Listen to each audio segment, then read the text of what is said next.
بڑے بڑے انبیاء کرام کی تذکرے کے بعد ذوالکفل کا تذکرہ کر کے ان کی تعریف و توصیف فرمائی، جس سے ظاہری طور پر یہی معلوم ہوتا ہے کہ آپ نبی نہیں تھے، اور مشہور بھی اسی طرح ہے۔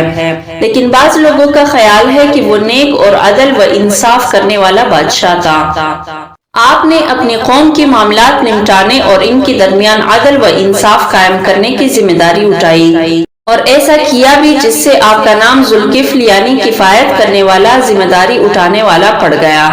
ابن جریر اور ابن ابی حاتم نے مجاہد رحمۃ اللہ علیہ سے ذکر کیا ہے کہ یسع کمزور ہو گئے تو سوچنے لگے کہ میں ایک آدمی کو اپنی زندگی میں خلیفہ بناؤں تاکہ پتہ چل جائے کہ وہ کیسے ذمہ داری پوری کرتا ہے۔ اس کام کے لیے لوگوں کو اکٹھا کیا اور اعلان کیا کہ میں اس شخص کو اپنا خلیفہ بناؤں گا جو روزہ رکھے اور رات کو قیام کرے اور غصے میں نہ آئے۔ تو لوگوں کے مجمع سے ایک آدمی کھڑا ہوا جو لوگوں کی نظروں میں حقیر سا نظر آ رہا تھا۔ وہ کہنے لگا میں حاضر ہوں۔ آپ نے پوچھا تو دن کو روزہ رکھتا ہے، رات کو قیام کرتا ہے اور کسی پر ناراض تو نہیں ہوتا؟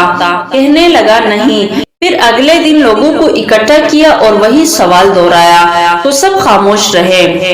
پھر بھی وہی شخص کھڑا ہوا اور کہنے لگا میں حاضر ہوں، بس آپ نے اسے خلیفہ نامزد کر دیا۔ راوی کہتا ہے کہ ابلیس نے اپنے کارندوں کو ذمہ لگایا کہ فلانا بندے کو گمراہ کرنے کے لیے اس کے پیچھے پڑ جاؤ، لیکن جب اپنا ہر طرح کا زور لگا کر عاجز آ گئے اور کچھ نہ بن سکا تو ابلیس نے کہا کہ چھوڑو یہ کام میں خود کرتا ہوں۔ وہ اس کے پاس ایک بوڑھے فقیر کی صورت میں آیا جس وقت کہ آپ دوپہر کو آرام کرنے کے لیے بستر پر آئے، اور وہ آرام صرف اسی وقت کرتے تھے۔ ابلیس نے دروازہ کھٹکھٹایا، آپ نے پوچھا کون؟ ابلیس نے کہا میں ایک بوڑھا مظلوم ہوں۔ آپ اٹھے اور دروازہ کھولا تو وہ بوڑھا اپنا واقعہ سنانے لگ گیا۔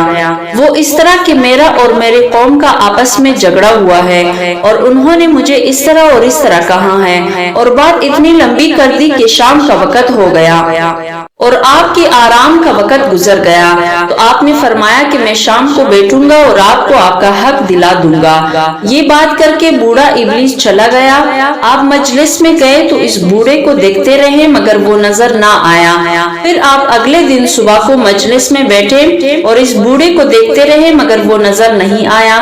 پھر آپ اگلے دن صبح کو مجلس میں بیٹھے اور اس بوڑھے کو دیکھتے رہے مگر وہ نظر نہ آیا، اور لوگوں کے درمیان فیصلے کرتے رہے اور اس بوڑھے کا انتظار کیا لیکن وہ نظر نہ آیا۔ پھر جب عین دوپہر کے وقت آرام کا وقت ہوا اور آپ آرام کے لیے بستر پر آئے تو اس بوڑھے نے دروازہ کھٹکھٹایا۔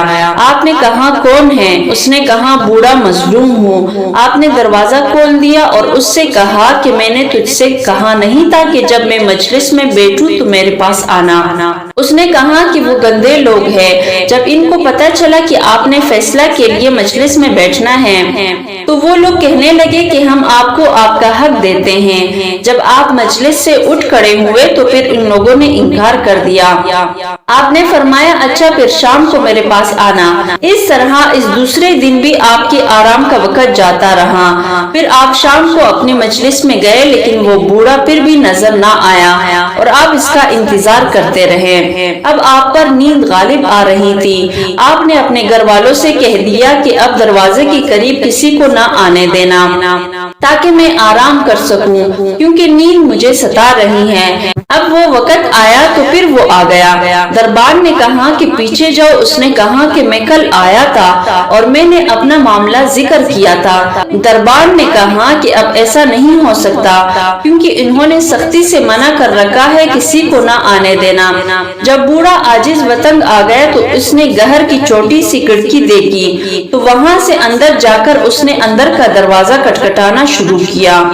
آپ بیدار ہوئے اور کہا کہ او فلانے میں نے تجھے نہیں کہا تھا کہ کوئی شخص اندر نہ آئے؟ اس دربان نے کہا جناب یہ میری طرف سے داخل نہیں ہوا، آپ خود ہی اس بات کا جائزہ لے لیں یہ کہاں سے اندر آیا۔